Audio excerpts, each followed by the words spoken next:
Boa tarde a todos. Às 14 horas e 18 minutos, eu declaro aberta a sessão do Tribunal Regional Eleitoral, hoje 26 de setembro do ano 2019. Questão da Corte com relação à ata da sessão anterior, alguma observação? Não há, aprovada. Expediente algum? Não há, senhor presidente. Obrigado. Comunicação, indicações e propostas. Eu, de imediato, peço desculpas pelo atraso. Estava participando do Colégio de Ouvidores, dos Tribunais de Justiça e, me parece, também dos regionais federais, que está acontecendo aqui na cidade de Natal. E, por conta disso, o pequeno atraso. E também, momentaneamente, temos hoje a notícia de que esta é a última sessão com a participação da doutora Cibele. Eu não preparei, não formulei nenhuma fala específica a respeito. Vou tentar aqui de improviso, que acredito que nenhum de nós estejamos preparados para perder a doutora Cibele. Ninguém quer. Então, eu registro que neste pouco mais de um ano que estou aqui à frente do Tribunal Regional Eleitoral e que tenho a felicidade, tive e tenho a felicidade de ter ao meu lado aqui, sempre nas sessões realizadas, a presença desta que foi minha contemporânea de faculdade e que a todos nós orgulha. Exemplo disso é a referência feita ao seu nome no dia de ontem, na sessão da mais elevada corte do nosso país, pelo ministro Fachin. Este exemplo demonstra a grandeza do seu nome, a grandeza do trabalho que é realizado por doutora Cibele.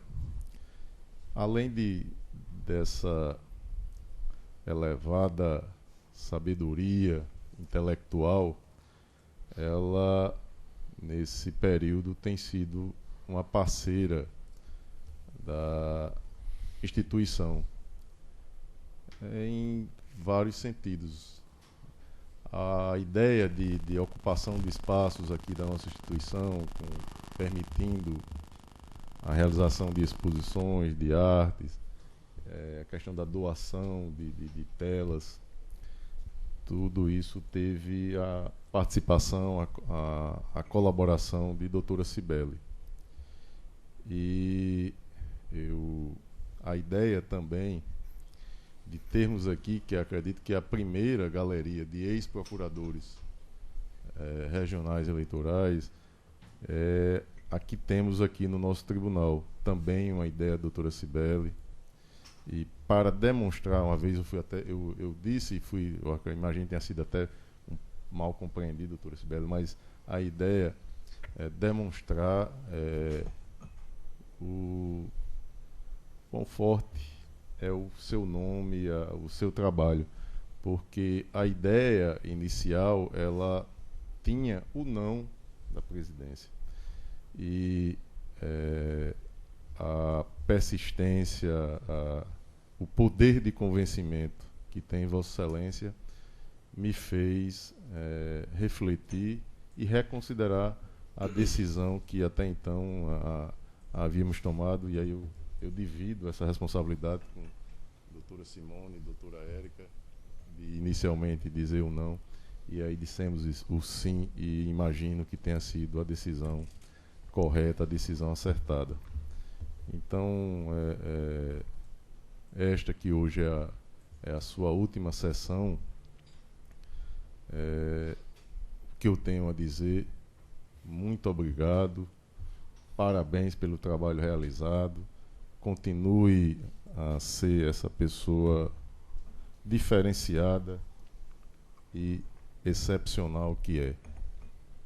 agora imagino com maior tempo para dedicar àquilo que você tem de mais precioso e o que mais lhe orgulha, que é a sua família. Então, parabéns e boa sorte nos novos desafios. Desembargador Cornélio Alves. Posso endossar as vossas palavras, né? Dizer que foi um prazer muito grande trabalhar com a doutora Cibele aqui. Já não conhecia, não tinha tanta aproximação. E esse período, né, a gente se conheceu melhor, mas dizer que foi um prazer muito grande. E também do testemunho, da inteligência, da competência da doutora Cibele na atuação, na aplicação da lei eleitoral. Então, só isso. E dizer que foi um prazer muito grande. Carlos Wagner. Senhor presidente, demais integrantes da corte, talvez dos componentes dessa composição atual do tribunal, eu tenha sido o juiz menos privilegiado de compartilhar e de vivenciar a atuação na esfera eleitoral. Mas eu poderia dizer que o gabinete número 1 não poderia ficar silente diante da primeira mulher titular que ocupou o cargo durante esses 2 anos da Procuradoria Regional Eleitoral aqui no estado do Rio Grande do Norte. E, senhor presidente, não é novidade, doutora Cibele, figurar aí como a primeira. A vida dela foi marcada dessa forma, sendo sempre a primeira, a pioneira em tudo que fez. Foi aluna laureada no curso de Direito da Universidade Federal do Rio Grande do Norte, primeiro lugar. Depois, primeiro lugar no concurso de procurador da Universidade Federal do Rio Grande do Norte. Depois, primeiro lugar no concurso de promotor de justiça do Estado do Rio Grande do Norte. Depois, primeiro lugar como procuradora da República num certame que nós sabemos que é um dos mais difíceis do país. E hoje, certamente, aliás, desde sempre, ela, inegavelmente, é a número 1 no seio de sua família. E, em breve, eu não tenho dúvida nenhuma disso, vai minha energia positiva aí, independentemente das decisões que a chefia da instituição em Brasília venha a tomar, vai ser também a número 1 na Procuradoria da República do Estado do Rio Grande do Norte, ocupando o cargo da chefia.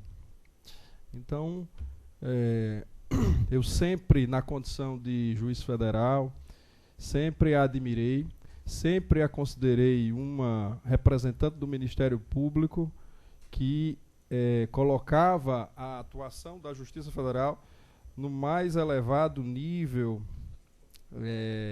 de prestígio e de elevação com a sua atuação. Sempre muito aguerrida e muito firme na sua atuação ministerial, mas eu sempre considerei a doutora Cibele com uma característica, uma virtude muito ímpar, que eu reputo ser o dom dos sábios, que é exatamente a sua ponderação. Acho que a característica dela maior, ela não tem os extremismos, nem tem uma atuação amorfa, uma atuação inexpressiva. Ao contrário, se fosse juíza, seria também novamente a número 1.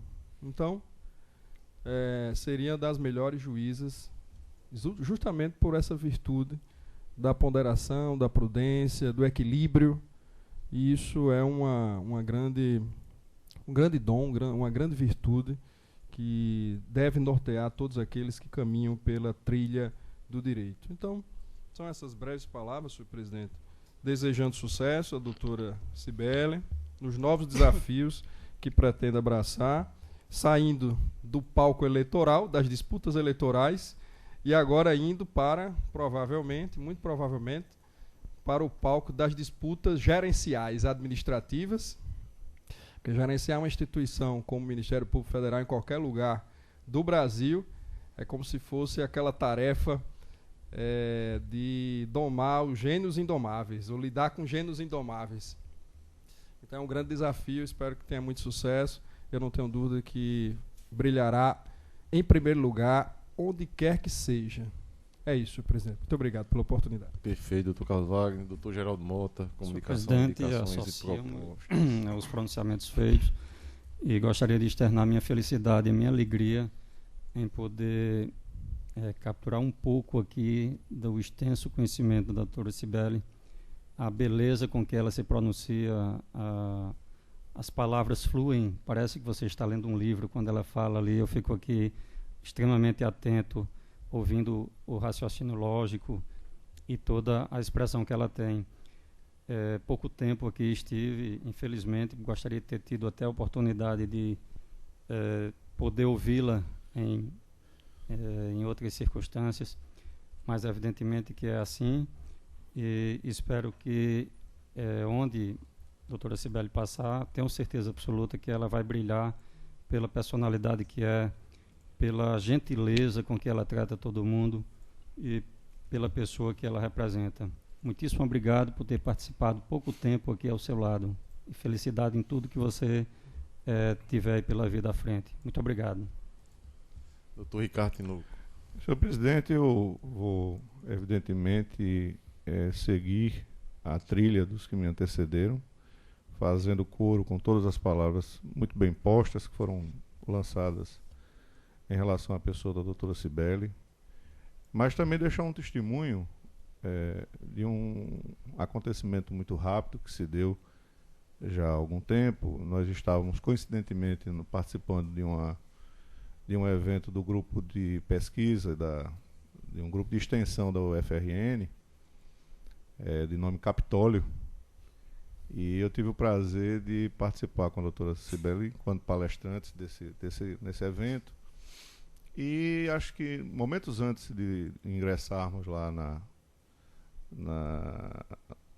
no recinto onde se daria o evento, eu tive a oportunidade de conversar com a doutora Cibele quando ela me disse que estava a refletir ainda se viria para a Procuradoria Regional Eleitoral.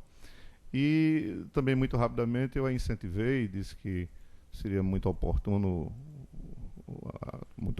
a vinda dela para participar aqui do nosso tribunal, na condição de representante do Ministério Público Eleitoral.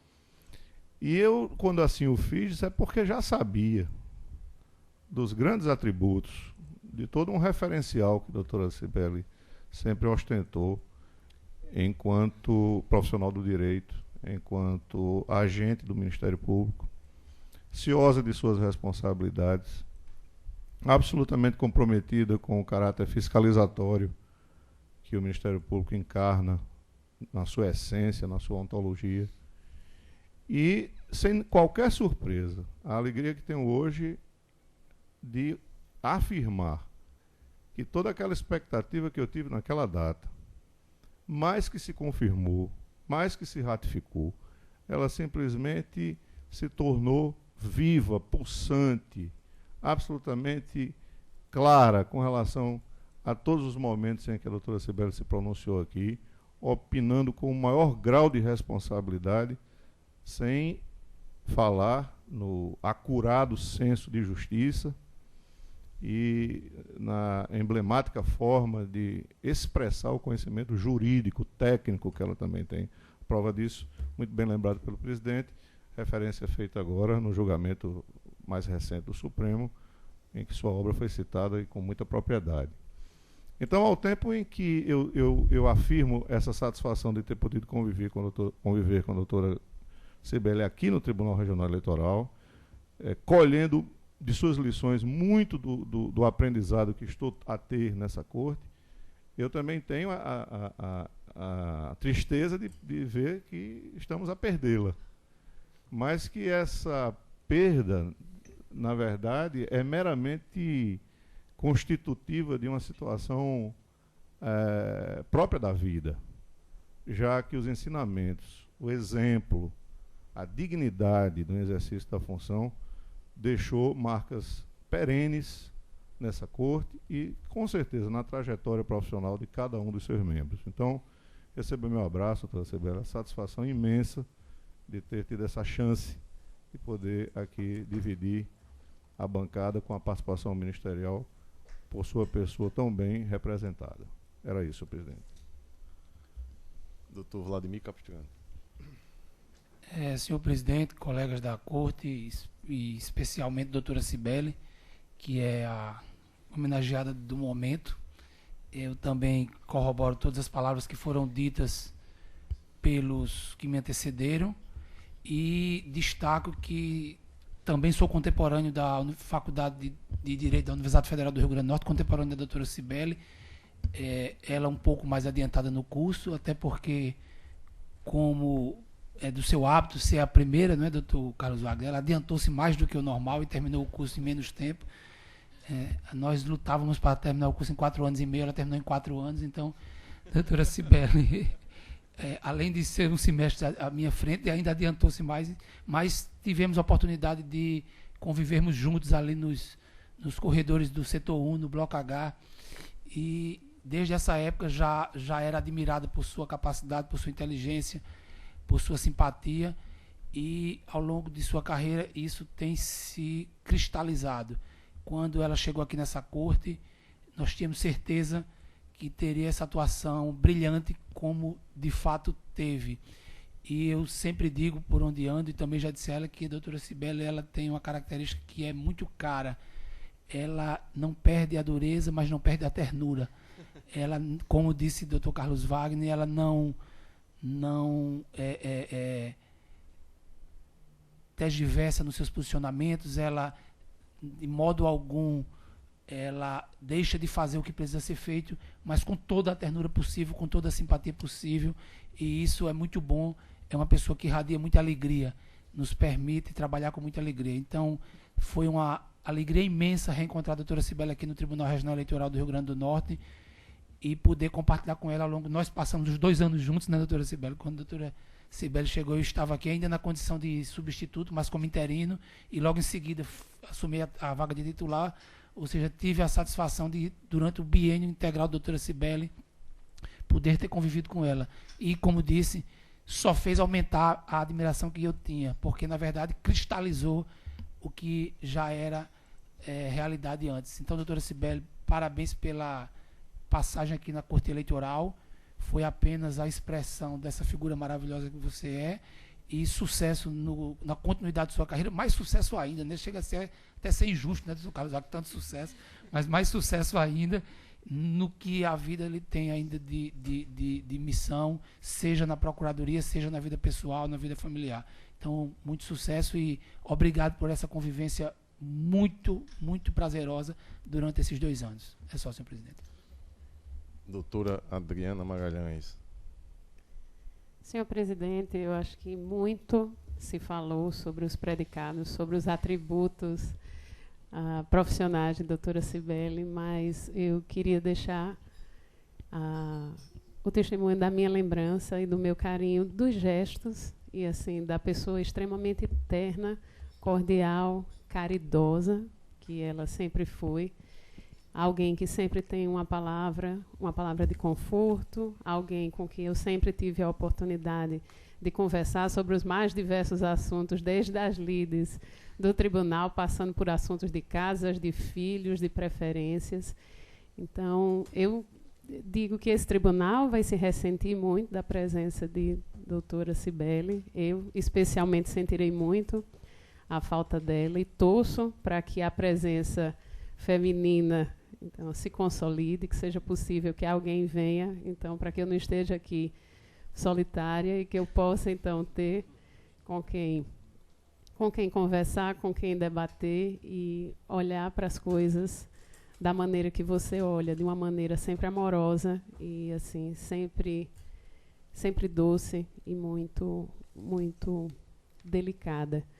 Eu quero lhe dizer que sinto muito orgulho da sua trajetória e assim vibro demais com as suas conquistas, com o reconhecimento que lhe é sempre deferido. Ontem mesmo eu procurei, liguei, na hora que você me disse, eu fui assistir, depois que assisti, fui atrás do livro, eu disse, não, eu acho que tudo que é bom, e ainda mais vindo de pessoas tão queridas, merece ser replicado. Então, lhe desejo toda boa sorte a partir de agora, Que o bom Jesus das dores lhe acompanhe, Nossa Senhora de Fátima lhe cubra com seu manto sagrado e que você tenha uma missão muito exitosa a partir de agora na chefia da Procuradoria. Receba meu beijo, um abraço afetuoso e realmente a palavra de que sentirei de fato a sua falta a partir da próxima semana aqui. Agora, doutora Cibele.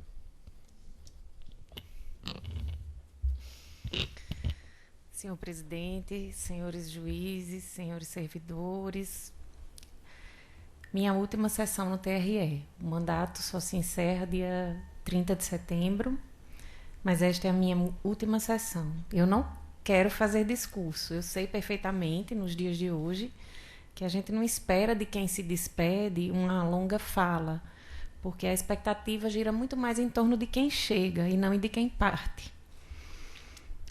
Eu olhei os números, chequei relatórios e vi que, estatisticamente, eu consegui não decepcionar. Mantive a produção processual no mesmo nível dos procuradores regionais eleitorais que me antecederam e os acórdãos também em consonância, cerca de 93% com as nossas manifestações. Eu entrei em 2017 no TRE cheia de dúvidas sobre a minha capacidade de suceder os colegas anteriores. Ainda hoje eu não sei se consegui tirar essas dúvidas. Eu me pergunto ainda se, de fato, eu consegui cumprir o meu dever. Será que eu respeitei sempre o direito de todo mundo? Será que eu fui corajosa sem ofender as pessoas? Nunca fui omissa em algum momento? Cumpri dentro do possível, com razoabilidade, os prazos processuais tão rápidos, né, tão exíguos? Agi com serenidade, com equilíbrio, tratei todo mundo da mesma forma, respeitei inclusive as divergências que enriquecem o funcionamento de todo órgão colegiado.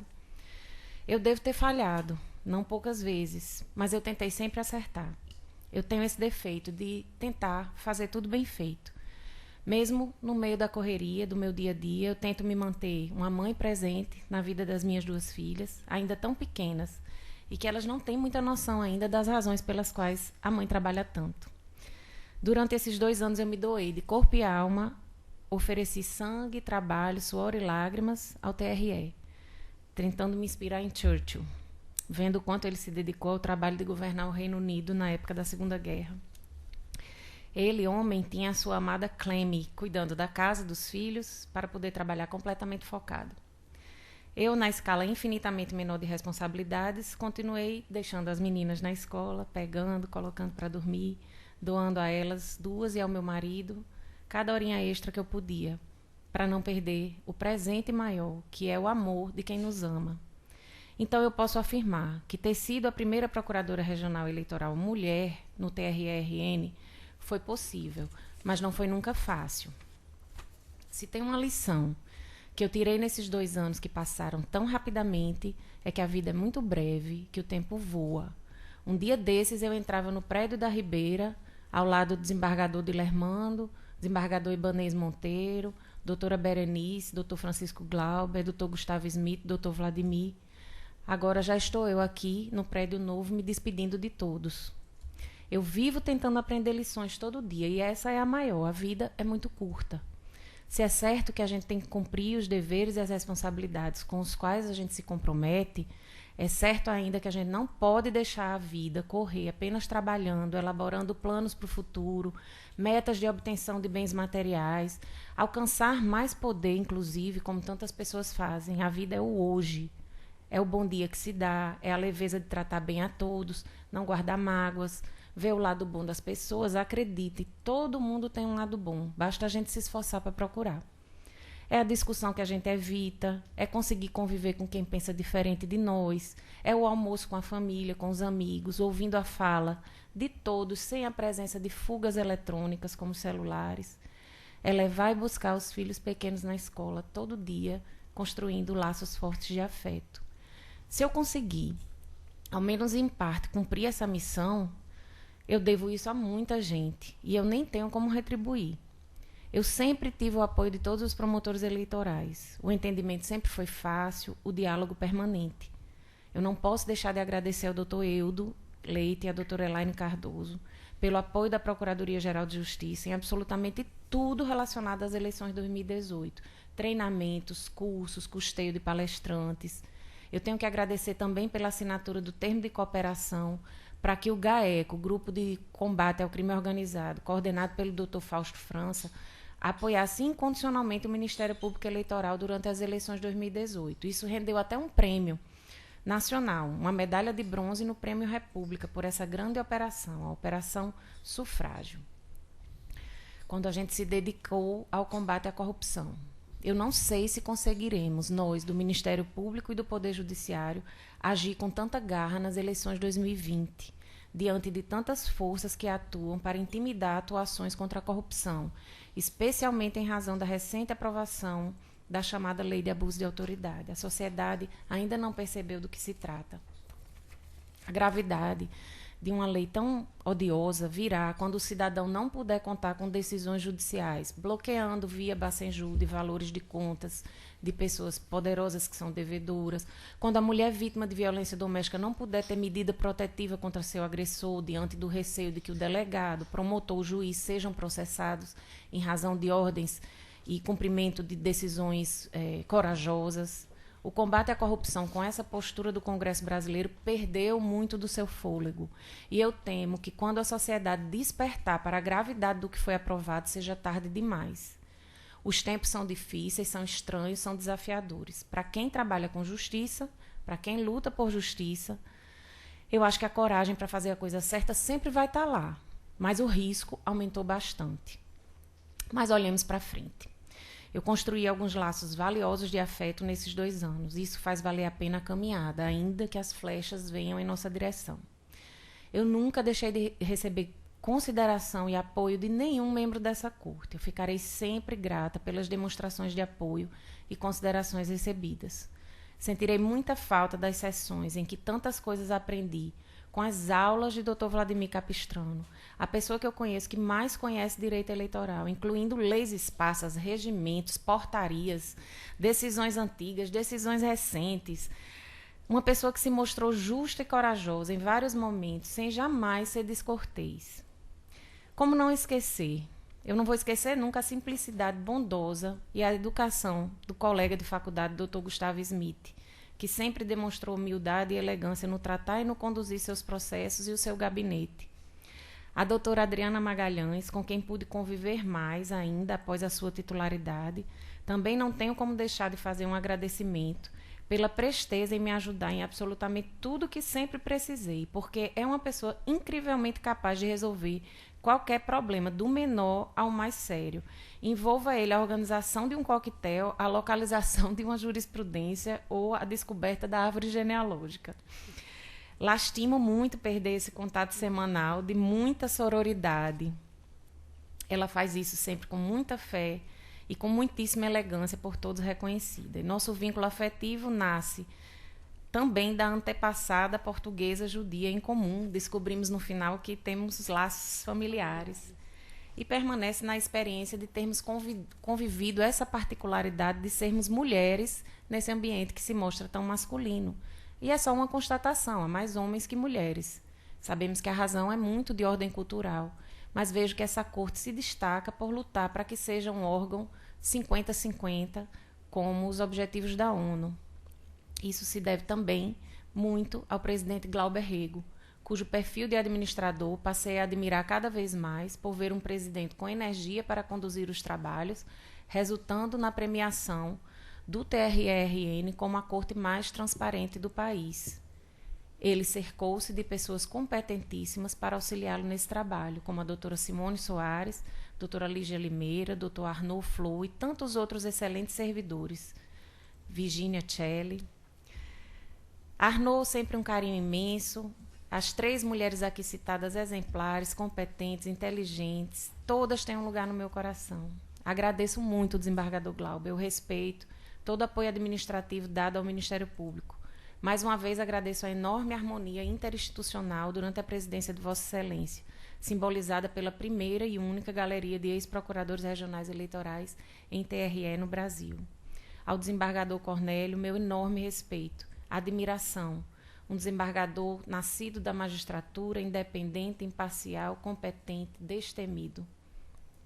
A saudade também me toma, como farão falta os votos lúcidos e justos do Dr. Ricardo Tinoco, sempre preocupado em afirmar os princípios constitucionais em cada decisão, uma constante preocupação em evitar injustiças nos casos concretos, ao mesmo tempo, um grande professor e também apreciador de um bom vinho, só admiração. Quanta falta sentirei do Dr. José Dantas, ausente hoje, sempre bem-humorado, um homem feliz, em paz com Deus, com a vida, também preocupado com a justiça das decisões, principalmente em evitar a impunidade, que consagra injustiças. Um homem que vive o que prega, com quem eu adoro conversar sobre os mistérios da fé. Do Dr. Carlos Wagner eu não me despeço, porque graças a Deus atuo perante a Justiça Federal e lá eu sei que nos encontraremos sempre. Mas não posso deixar de registrar a alegria que é ter em meu histórico ter composto 2 cortes com Vossa Excelência, turma recursal da Justiça Federal e TRE. Em ambas as experiências eu constato o que todo mundo já sabe. Dr. Carlos Wagner é um juiz competente, acima de tudo justo, preocupado com as consequências e o impacto de cada decisão sua, em pronunciamentos sempre com enorme elegância e cordialidade, o que reforça a admiração que sinto já há muitos anos pelo trabalho de Vossa Excelência. Os desembargadores e juízes suplentes são todos maravilhosos, com os quais me dou muito bem. Desembargadora Judite Nunes, desembargador Gilson Barbosa, doutor Geraldo Mota, doutor Fernando Jales, em especial doutora Érica Tinoco, uma amiga que admiro demais desde a adolescência, respeito, amo como uma verdadeira irmã. Mesmo quando discordamos, o afeto está lá para manter o laço indestrutível e invisível que nos une, em nossa linda história de amizade, de ex-alunas do Colégio Santo Antônio Marista de Natal e da Universidade Federal do Rio Grande do Norte. Agradeço em bloco a todos os servidores dessa casa, sempre solícitos, amáveis, diligentes. Dos mais próximos, como da taquigrafia, Marcelo Borja, Ana Paula, Décio Medeiros, até os queridos terceirizados, vigilantes, todos sempre atentos no cuidado com todos dessa corte. Eu preciso registrar esse meu agradecimento. Muitas vezes, nas sessões, eu precisei de doutora Simone, doutora Lígia, Marcelo, Sandra, Patrick, Diego, Rossana. Precisei que eles me socorressem, amenizassem meus improvisos, porque não são poucas as vezes em que o procurador é demandado de última hora. Nunca vou esquecer o habeas corpus que o doutor Vladimir colocou em pauta para um parecer oral. Obrigada a Ana Ismera, a Ivete, a Andréa, especialmente a Sheila Mello, que tanto me ajudou no PJE, no seu dolorido início.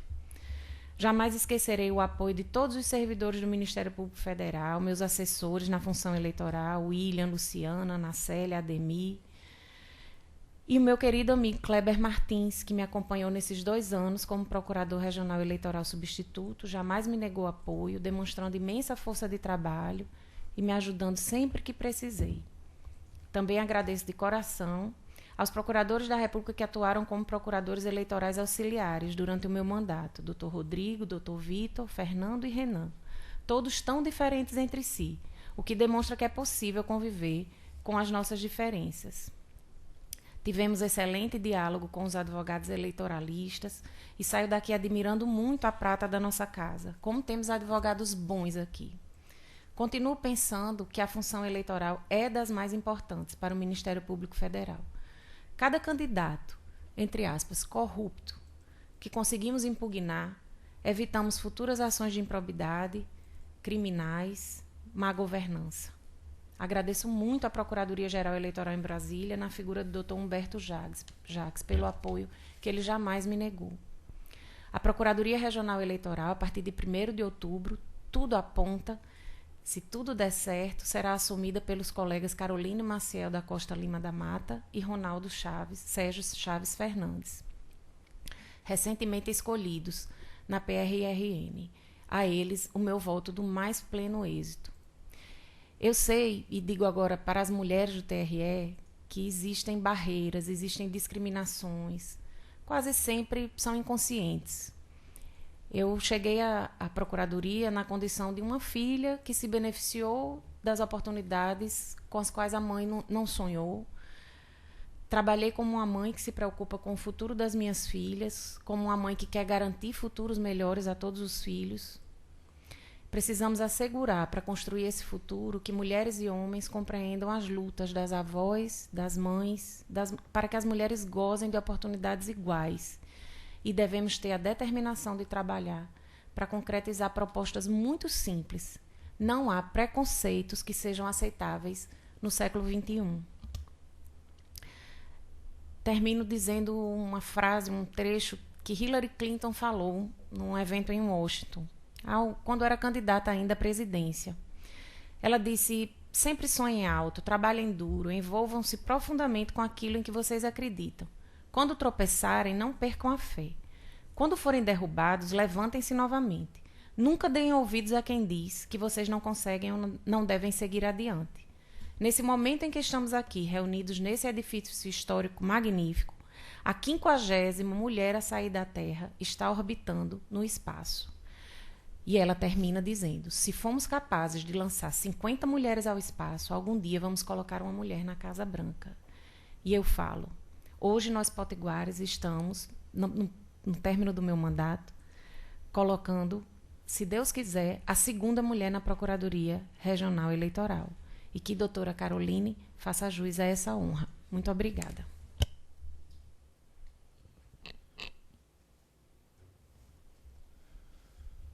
Eita, saudade, né? Eita, doutora Cibele, vamos lá.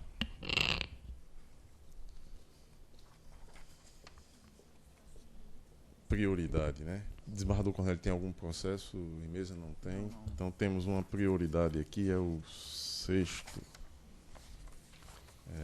Prestação de contas número 48, dígito 02, o ano 2017. O relator é o doutor Ricardo Tinoco de Góes. Requerente é o MDB estadual, o advogado doutor Ezequias Pegado. Também requerente Henrique Eduardo Lira Alves e José Eurico Alecrim Filho. O advogado de ambos também é doutor Ezequias Pegado Cortês. Está em mesa, doutor? Em mesa, senhor Vossa Excelência tem a palavra. Pois não. Trata-se de prestação de contas apresentada pelo Movimento Democrático Brasileiro, MDB, por meio do Diretório Estadual, referente ao exercício financeiro de 2016. A Seção de Análise de Contas Eleitorais, a SACEP, emitiu o relatório de exame preliminar, no qual restaram roladas diversas inconsistências, restando o partido devidamente intimado a supri-las. Apresentada a documentação, os autos retornaram à SACEP, que, por seu turno, entendendo não terem sido suficientes os documentos e informações carreados, tornou a solicitar a manifestação do prestador de contas, formalizada por meio do relatório de exame para expedição de diligências. Mais uma vez notificada, a agremiação trouxe aos autos inúmeros documentos, inclusive dispondo-se a recolher parte dos valores glosados pelo órgão técnico, por meio da concessão de parcelamento ao longo de 60 meses, alegando, abre aspas, não deter o valor para pagamento imediato, fecha aspas. Em seguida, a SACEP manifestou-se conclusivamente pela desaprovação das contas, com a respectiva devolução dos valores tidos por malversados, tendo consignado a persistência das seguintes irregularidades.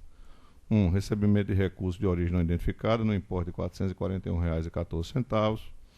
2. Ausência de aplicação do percentual mínimo de 5% dos recursos do fundo partidário em programas de participação política das mulheres. E 3. Pagamentos de títulos com juros e multa de mora, com recurso do fundo partidário, totalizando R$ 3.436,86.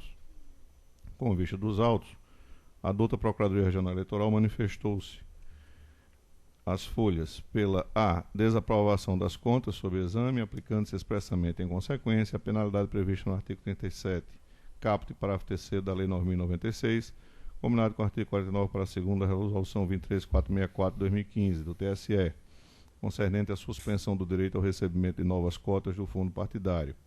B. Determinação ao partido de recolhimento ao erário do valor equivalente a R$ 3.878, de acordo com o que consta no parecer conclusivo da SACEP.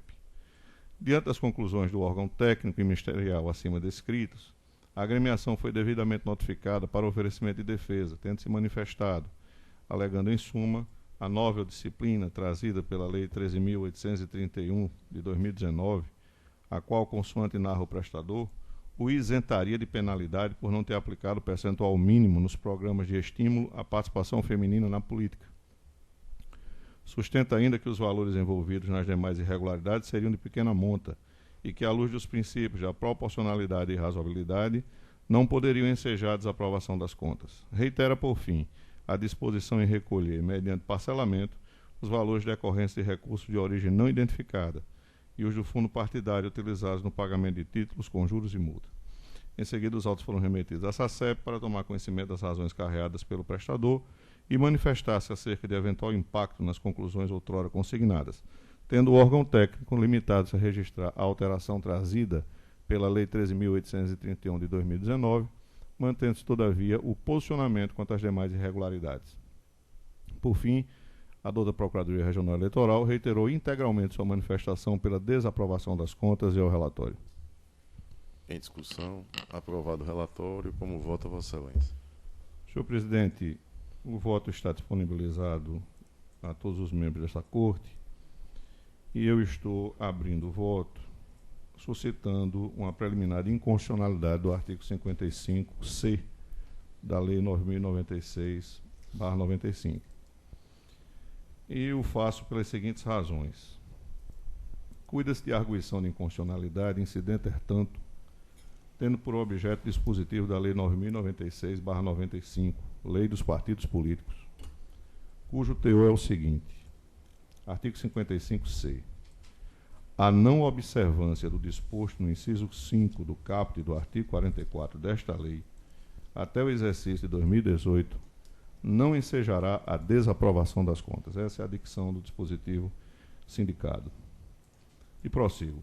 Consoante se vê, esta prescrição normativa não integrou o texto originário da Lei 9.096/95, tendo sido nela incluída por força da Lei 13.831, de 17 de maio de 2019, circunstância tal, vale pontuar, que não tem se mostrado incomum quando se trata de modificar a Lei dos Partidos Políticos, cumprindo de saída historiar em ordem cronológica todos os diplomas alteradores, a iniciar pela Lei 9.259/96, a própria 9.504/97, 9.693/98, 12.034/2009, 12.891/2013, 13.107 e 13.165 de 2015, 13.488 de 2017 e, por fim, a Lei 13.831/2019. Em suma, a título ilustrativo, considerados os 24 anos de vigência da legislação, observa-se que o referido diploma sofreu modificações por 9 leis diferentes, perfazendo a média de uma alteração a cada 2 anos e meio. É bem verdade que dita norma, por vezes, ora sofreu modificações amplas e de substância, ora foi pontualmente alterada, mas, de modo geral, e considerado esse histórico, há de se reconhecer o ânimo de reformar quando se cuida da disciplina normativa dos entes partidários. Circunstância que, se não causa alguma perplexidade, chama a atenção até de olhares menos atentos, uma vez que os temas afetos aos partidos políticos em muito tocam a vida institucional do país, notadamente sob o ângulo da nossa democracia representativa. Tanto que restou consignado na Constituição Federal, enquanto fundamento da República, o pluralismo político, bem assim ter o texto magno dedicado exclusivamente aos partidos políticos, cujas bases estão delineadas no artigo 17, incisos e parágrafos, um dos capítulos do título que cuida dos direitos e garantias fundamentais, capítulo 5º do título 2. Neste cenário de modificações, inúmeras foram as normas que cuidaram de alterar, em específico, as disposições acerca do fundo partidário e a fiscalização contábil, regrados do artigo 38 ao 44 da Lei 9.096/95. E, de início, é nesse âmbito que cumpre discorrer acerca do inciso 5 do artigo 44, referenciado no 9 ao artigo 55C, objeto da presente arguição. Pois bem, referido inciso 5º, que trata da exigibilidade de aplicação do percentual mínimo de 5% do fundo partidário na criação e manutenção de programas de promoção e difusão da participação política das mulheres, foi enxertado inicialmente pela Lei 12.034 de 2009 e teve redação alterada pela Lei 13.165 de 2015.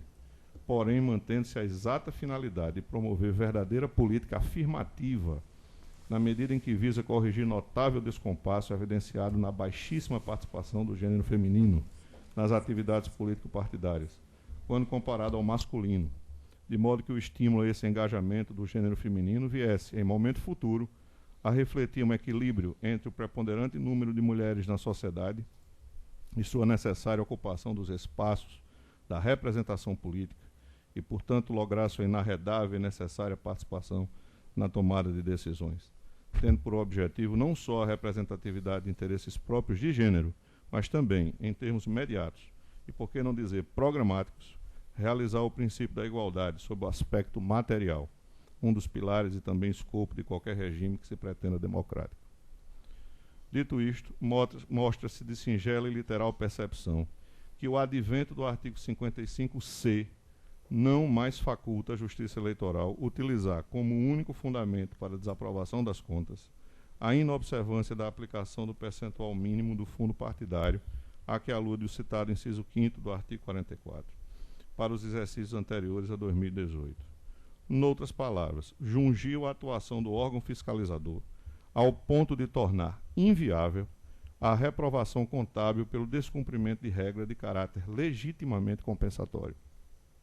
Em contrapartida, poder-se-ia argumentar que, tal qual este tribunal assentou no julgamento da prestação de contas 44/62, datado de 5 de setembro último, há subsistência da penalidade incerta no parágrafo 5º do mesmo artigo 44, que assim reza. Parágrafo 5º. O partido político que não cumpriu o disposto no inciso 5º do caput deverá transferir o saldo para a conta específica, sendo vedada sua aplicação para finalidade diversa, de modo que o saldo remanescente deverá ser aplicado dentro do exercício financeiro subsequente, sob pena de acréscimo de 12,5% do valor previsto no inciso 5º do caput, a ser aplicado na mesma finalidade. No entanto, em olhar mais detido, vê-se que o dispositivo acima somente se enquadra na condição de real e efetiva penalidade, no caso do partido novamente deixar de aplicar o percentual objeto de determinação judicial. Ou seja, somente incidirá no acréscimo de 12,5% a agremiação que reincidir no descumprimento. Ora, em termos efetivos, resta evidenciar que o conteúdo do citado parágrafo 5º, a despeito de sua aparência penalizadora, sutilmente posterga para o exercício subsequente ao do julgamento a obrigação de aplicar o percentual mínimo do fundo partidário aqui tratado, revelando-se como uma nova oportunidade de efetivar tal dever, o qual, como visto, pode deixar de ser exercido, ao menos em um primeiro momento, isento de qualquer penalidade, uma vez que somente será punível em caso de novo descumprimento. Destarte, bem de ver que a impossibilidade de desaprovação contábil introduzida pelo artigo 5º-C em sede de interpretação sistemática faz nascer uma espécie de antinomia jurídica consistente no esvaziamento por via oblíqua do comando normativo emanado no inciso 5 do artigo 44 da Lei 9.096/95, o qual exige a aplicação de percentuais mínimos do fundo partidário na promoção de atividades voltadas ao estímulo da participação política das mulheres, uma vez que tal dispositivo restaria desidratado quando se tratar das contas anteriores a 2018, inicialmente em vista da impossibilidade de desaprovar as contas exclusivamente por inobservância do citado inciso 5 e também por restar inviável fixar ao grêmio partidário qualquer penalidade efetiva, senão quando da reiteração de seu descumprimento no exercício posterior ao do julgado. Digno de registro que algumas dessas alterações parecem não consultar postulados consagradores da segurança jurídica, tal qual a aplicação da norma vigente à época dos fatos, tão propagada na legislação contábil eleitoral e em remansosa jurisprudência do Tribunal Superior Eleitoral, porquanto não raro tais modificações legislativas fazem uso pouco criterioso da sabidamente excepcional retroatividade das normas, terminando por alcançar fatos pretéritos e conferindo tratamento diferenciado às situações jurídicas idênticas, a exemplo de contas que já foram julgadas sob a égide de determinada legislação e outras ainda pendentes de julgamento, que terminam sendo alcançadas pelas constantes alterações, as quais, a bem da verdade, se mostram mais retroativas que prospectivas. E aqui eu cito, não é, esse precedente que diz respeito a essa questão alusiva ao direito intertemporal, que está no voto e que dispensa a sua leitura. Sequenciando, então. Portanto, ditas considerações em muito simbolizam e ilustram a preponderante tônica reformadora, a qual, por vezes, em diversos momentos, tem trilhado no sentido de atenuar obrigações dos entes partidários, a exemplo de reiteradas anistias de débitos e multas, e até conferir temperamentos e obstáculos ao poder dever fiscalizatório desta justiça especializada em face das contas partidárias, a qual, vale dizer, é objeto de explícita previsão no artigo 17, inciso 3 da Constituição Federal, enquanto preceito a ser observado na conduta e organicidade partidária. No ponto, apesar de várias das alterações da Lei 9.096/95 contemplarem benevolências e salvaguardas partidárias decorrentes de emendas em diversos momentos, tenho que, para além de figurar como mais um exemplo de tais benesses aos entes partidários, a inserção do artigo 55C está em manifesto descompasso com o texto constitucional, posto que afronta a um só tempo o princípio da igualdade e a vedação ao retrocesso, quando se cuida da proteção a direitos fundamentais. De saída, apenas para asseverar que não sobejam dúvidas quanto à baixíssima representatividade feminina nas atividades políticas, malgrado o referido gênero prepondere em torno de 51% da população brasileira e exato 52,63% do eleitorado, vale destacar que o ranking de participação de mulheres no parlamento, elaborado em 2017 pela ONU Mulheres, em parceria com a União Interparlamentar, UIP, colocou o Brasil na 154ª posição em um conjunto de 174 países, no que se refere à representação feminina. Já entre 33 países latino-americanos e caribenhos, o Brasil ficou com a 32ª posição quanto à presença de mulheres nos parlamentos nacionais, estando à frente somente de Belize, com 3,1%. Na América Latina e no Caribe, a média do número de mulheres parlamentares nas câmaras de deputados ou câmaras únicas ficou em 28,8%. Atualmente, das 513 vagas para o cargo de deputado federal, apenas 77 são ocupadas por mulheres. No Senado Federal, das 81 vagas, o gênero feminino somente se faz presente em 12. Na Assembleia Legislativa do Rio Grande do Norte, dos 24 deputados estaduais, apenas 3 são mulheres, e na Câmara de Vereadores de Natal, no universo de 29 vereadores, somente 6 representam o gênero feminino.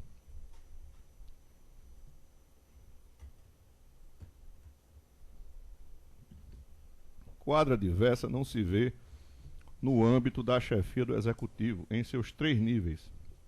Bastante citar que, prestes a se comemorar 132 anos de República, somente uma mulher foi eleita para o cargo de presidente, em um total de quase 40 ocupantes.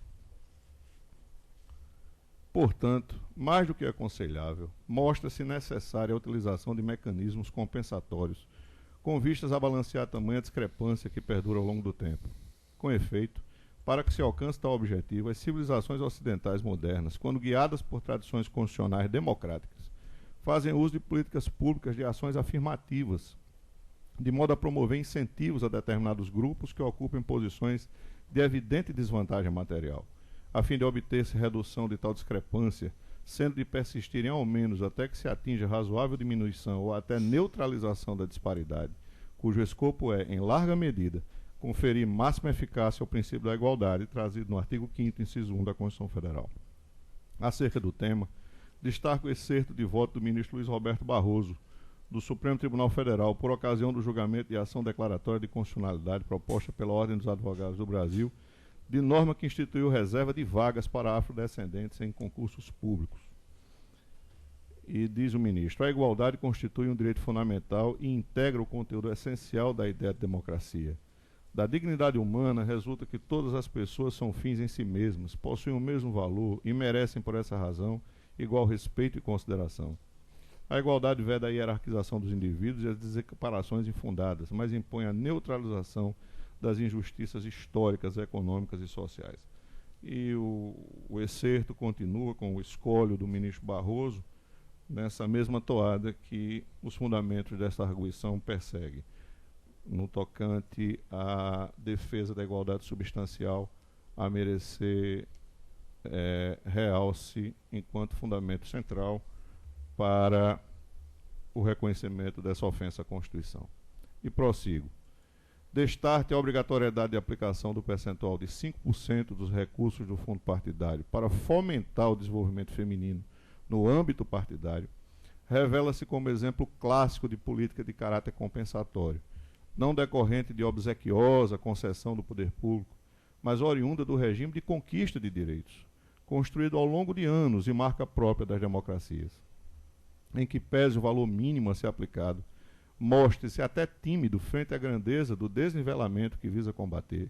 Vale também ressaltar que a base financeira sobre a qual recai a obrigatoriedade de aplicação é de natureza pública, porquanto a norma instituidora não propôs qualquer ingerência ou vinculação em recursos privados da agremiação, mas limitou-se a reservar valores recebidos do fundo partidário e em percentual sabidamente módico, visando criar ambiência, ainda no seio partidário, para que surjam nomes do gênero feminino com potencial de, em igualdade de condições, lograr êxito eleitoral e, por via de consequência, tal qual o gênero masculino, também ocupar os espaços de poder em homenagem ao valor secular da igualdade, consagrado no nosso texto constitucional, evitando-se, ademais, as alegadas dificuldades das agremiações em atender sequer os percentuais mínimos de candidaturas femininas no pleito proporcional. Outra ação afirmativa, diga-se. Portanto, esse balanceamento não se apresenta como necessário somente por se tratar de uma maioria exclusivamente numérica na sociedade, ou de uma vontade difusa da sociedade que converge para a necessidade de maior representação das mulheres, mas porque desponta como o vértice de uma jornada pela conquista de direitos, a qual vem sendo construída e maturada ao longo do tempo, sem olvidar, porém, da observância rigorosa às balizas e ritos da organicidade democrática, como os amplos debates sociais e no parlamento em torno da temática, circunstância muito também a legitima. E aqui eu faço referência a um trecho do voto do ministro Celso de Mello, que bem descortina o tema, assim dizendo: o longo itinerário histórico percorrido pelo processo de reconhecimento, afirmação e consolidação dos direitos da mulher, seja em nosso país, seja no âmbito da comunidade internacional, revela a trajetória impregnada de notáveis avanços, cuja significação teve o elevado propósito de repudiar práticas sociais que injustamente subjugavam a mulher, suprimindo-lhe direitos e impedindo-lhe o pleno exercício dos múltiplos papéis que a moderna sociedade hoje lhe atribui por legítimo direito de conquista. Esse movimento feminista, que fez instaurar um processo de inegável transformação de nossas instituições sociais, buscou, na perspectiva concreta de seus grandes objetivos, estabelecer um novo paradigma cultural caracterizado pelo reconhecimento e pela afirmação em favor das mulheres, da posse de direitos básicos fundados na essencial igualdade entre os gêneros. Todos sabemos, senhora Presidente, que se verificou no processo de afirmação da condição feminina, notadamente a partir da década de 60, um significativo avanço na discussão de temas intimamente ligados à situação da mulher, registrando-se no contexto desse processo histórico uma sensível evolução na abordagem das questões de gênero e que resultou a superação de velhos preconceitos culturais e sociais que impunham arbitrariamente à mulher, mediante incompreensível resistência de natureza ideológica, um inaceitável tratamento discriminatório e excludente, que lhe negava a possibilidade de protagonizar como ator relevante fora do espaço doméstico os papéis que até então lhe haviam sido recusados. E o ministro aqui desfecha, assim dizendo: dentro desse contexto histórico, a mística feminina, enquanto sinal visível de um processo de radical transformação de nossos costumes, teve a virtude altamente positiva, consideradas as adversidades enfrentadas pela mulher, de significar uma decisiva resposta contemporânea a gestos de profunda hostilidade, alimentados por uma irracional sucessão de fundamentalismos, tanto os de caráter teológico quanto os de índole política, ou ainda os de natureza cultural, todos eles impregnados da marca da intolerância, que culminaram em determinada etapa de nosso processo social por subjugar injustamente a mulher, ofendendo-a em sua inalienável dignidade e marginalizando-a como pessoa investida de plenos direitos, em condições de igualdade com qualquer representante de gênero distinto. Assim, ao inviabilizar a desaprovação das contas, eu chamo a atenção da Corte para esse aspecto, a disciplina trazida pelo artigo 55C impõe na prática verdadeira e significativa limitação ao órgão com poder fiscalizatório sobre a regularidade contábil das agremiações e, portanto, capaz de exigir o cumprimento da obrigação legal prevista no artigo 44.5 da Lei 9.096, a qual, longe de ser excessivamente onerosa, revela-se como uma ação do Estado brasileiro, custeada com recursos estritamente públicos, de modo a atender mandamento de estatura constitucional. Desta feita, de todo perceptível que a alteração trazida pelo artigo 55C consiste em verdadeira desidratação de ferramenta que visa aperfeiçoar materialmente a condição de igualdade entre os concidadãos do gênero masculino e feminino na seara da participação política, posto que uma medida que enfraquece ou esvazia uma ação de combate a um desequilíbrio material de certo equivalente a algo que o amplia e o estimula, de modo que a inserção do referido dispositivo na ordem jurídica malfere a regra explicitada no artigo 5º, inciso 1 da Constituição Federal, consagradora da igualdade entre os cidadãos brasileiros. No outro pórtico, vale acrescentar que, por regra, as ações de políticas afirmativas não ostentam natureza de perenidade, ou seja, elas tendem a se exaurir após balancearem as condições de desigualdade, seja em curto, médio ou longo prazo. Portanto, não se mostra demasiado consignar a importância do acompanhamento constante dos resultados alcançados pela ação, a fim de verificar se de fato subsistem os motivos de sua criação e perquirir sobre qual grau e por quanto tempo ela ainda se mostra necessária. Com efeito, no caso em análise, não há de se negar que a ação afirmativa introduzida pelo inciso 5º do artigo 44 da Lei 9.096/95, malgrado sua exigibilidade tenha se dado há menos de 5 anos, período sabidamente curto para fazer frente a uma desigualdade que perpassa gerações, já se vê a concretização de algum resultado palpável, mesmo que proporcional ao nível tímido de intervenção, revelado no já dito módico percentual de aplicação dos recursos públicos na formação e desenvolvimento do gênero feminino na seara política. Em termos numéricos, considerada a Câmara dos Deputados, Casa Legislativa que, por designação constitucional, representa proporcionalmente o povo brasileiro e compõe-se de 513 deputados, no período de 2015 a 2018 havia exatas 55 mulheres, representando 10% do total. Já em 2018, o primeiro pleito geral, após a obrigatoriedade da aplicação prevista no inciso 5º do artigo 44, foram eleitas 77 deputadas para a legislatura de 2019 a 2022, equivalente a 15% das cadeiras, portanto um acréscimo de 50% em relação ao pleito anterior. Segundo dados do Tribunal Superior Eleitoral, em 2014 foram escolhidas 190 mulheres para assumir os cargos em disputa, o que equivalia a 11,10% do total de 1.711 candidatos eleitos. Já no último pleito, as 290 eleitas correspondiam a 16,20% do universo de 1.790 escolhidos, um crescimento de 5,10% com relação à eleição anterior. Já nas Assembleias Legislativas, foram eleitas 161 representantes, um crescimento de 41,2% em relação a 2014, quando foram escolhidas 114 mulheres para o cargo de deputado estadual.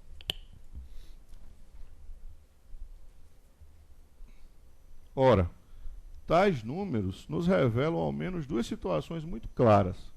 A primeira é que, consoante demonstrado, houve evidente progresso, e até significativo do ponto de vista percentual. Já a segunda, por outro turno, denota que tal avanço ainda se mostra acanhado frente ao potencial que se pode atingir no respeitante ao equilíbrio da representação feminina na seara política. Portanto, a considerar a presente quadra de amadurecimento da nossa democracia, e no caso específico os resultados acima delineados, admitir que já se mostra oportuna a flexibilização ou o relaxamento da ação afirmativa em tela, a qual já tem dado sinais de alguma eficácia, embora distante do seu objetivo maior, não é, a meu sentir, encaminhamento que mereça respaldo das instituições encarregadas da guarda dos valores fundamentais da nossa ordem jurídica em seu sentido mais amplo. Destarte, permitir esse tipo de descontinuidade, sem qualquer razão ponderável, configura verdadeiro retrocesso do ponto de vista da evolução das conquistas no âmbito dos direitos fundamentais, sabidamente vedado pelo regime de proteção das garantias estabelecidas na Constituição. Em contraponto, poder-se também alegar que a mesma Lei 13.831, de 2019, trouxe, ao inserir o artigo 55A, uma espécie de compensação ao descumprimento do citado inciso 5º do artigo 44, ao permitir que os partidos aplicassem em candidaturas femininas recursos do fundo partidário. Eis o teor do dispositivo. Aqui eu cito o dispositivo. Os partidos que não tenham observado a aplicação de recursos previstos no inciso 5º do artigo 44 desta lei nos exercícios anteriores a 2019 e que tenham utilizado esses recursos no financiamento das candidaturas femininas até as eleições de 2018, não poderão ter suas contas rejeitadas ou sofrer qualquer outra penalidade. Ocorre que essa opção, embora não pareça de todo criticável, posto que até chegamos a aplicá-la recentemente nesta Corte, pouco se mostra hábil a aplacar o subfinanciamento das campanhas femininas, diante do pragmatismo das condutas partidárias tradicionais, inicialmente porque as agremiações somente lançam candidatas femininas por força da obrigatoriedade de 30% trazida pela Lei 12.034 de 2009. E pouco ou nada fazem além desse piso legalmente estabelecido. Se não vejamos, segundo dados do próprio TSE, nas eleições de 2018, do total geral de candidatos em todo o Brasil, apenas 31,6% eram mulheres. Em 2016, 31,9%. E em 2014, exatos 31%. Portanto, longe de ser coincidência, resta evidente que o número de candidaturas de mulheres repetidamente por volta de 30% leva-nos a crer com substancioso grau de certeza que a inexistência da obrigatoriedade legal em muito diminuiria o número de candidatas femininas e, portanto, minguaria ainda mais o número de cadeiras eletivas por ela ocupadas. Nessa linha, apesar do próprio TSE, ao responder à consulta aqui referenciada, ter consignado a observância de aplicação de recursos públicos em percentuais paritários à cota de gênero, na prática, tais recursos foram limitados aos 30%, restando 70% para as candidaturas masculinas, as quais, segundo também demonstram as estatísticas, têm maior chance de êxito e, portanto, foram e são naturalmente priorizadas pela agremiação. Ademais, nem o texto do artigo 55A, nem o entendimento firmado na referida consulta obrigam que 30% dos recursos sejam direcionados exatamente para as candidaturas femininas, proporcionais, tal qual a cota de gênero, ou seja, abre-se o flanco para que se direcionem recursos, por exemplo, a candidatos homens a senador, prefeito, presidente e governador, sob a justificativa de que existem suplentes ou vice do gênero feminino.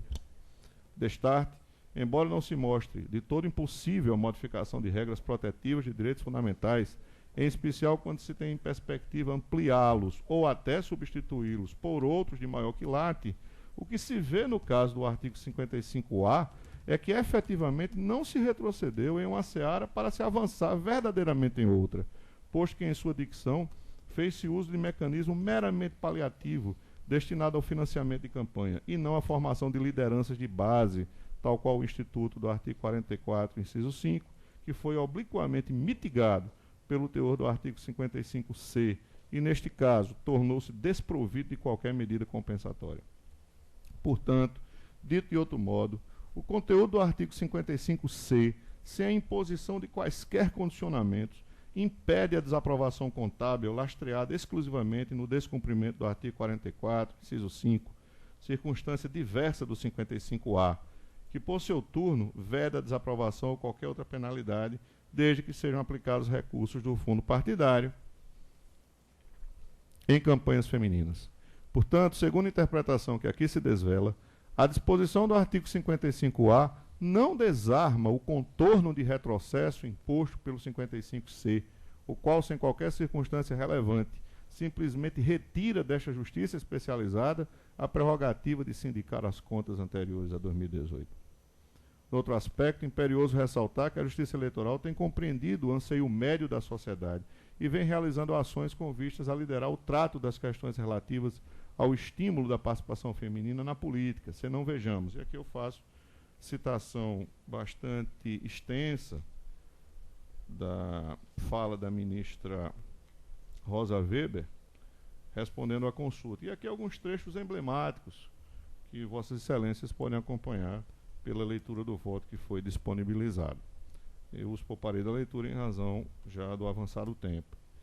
E já caminhando para a conclusão.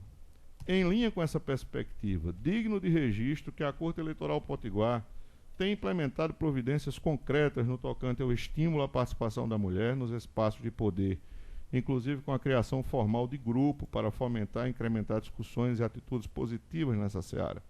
Com efeito, se o engajamento da Justiça Eleitoral se revela no campo administrativo, inclusive por meio das escolas judiciárias eleitorais, promovendo-se ações, campanhas institucionais, eventos e seminários acerca do tema, pouco ou nenhuma razão de ser há para que prevaleça uma postura diversa no campo judicial, especialmente quanto ao exercício do poder-dever confiado pela Carta Magna a todos os órgãos judicantes do país, no sentido de apreciar a compatibilidade das normas frente ao texto da Constituição, em virtude de fundado questionamento acerca de possível aviltamento de garantia constitucional, o qual reclama manifestação típica do Poder Judiciário. A esse respeito, assento que o Tribunal Regional Eleitoral de São Paulo também se debruçará sobre a arguição ora em análise, uma vez que a Procuradoria Regional Eleitoral, naquele Estado, em manifestação de julho do corrente ano, sustentou a inconstitucionalidade do artigo 55C da Lei 9.096, nos autos do recurso eleitoral aqui identificado, em convergência com os fundamentos do presente voto. Destaque-se, de igual modo, que o Tribunal Regional Eleitoral do Rio Grande do Sul, em julgamento datado de 19 de agosto de 2019, declarou a inconstitucionalidade do 55D, também introduzido pela Lei 13.831 de 2019, nos autos do recurso aqui identificado, julgado do qual chama atenção para breves trechos do voto do relator, que de alguma forma tocam na matéria ordem a preço, e ao cabo faz especial referência específica ao tema aqui tratado. Veja-se.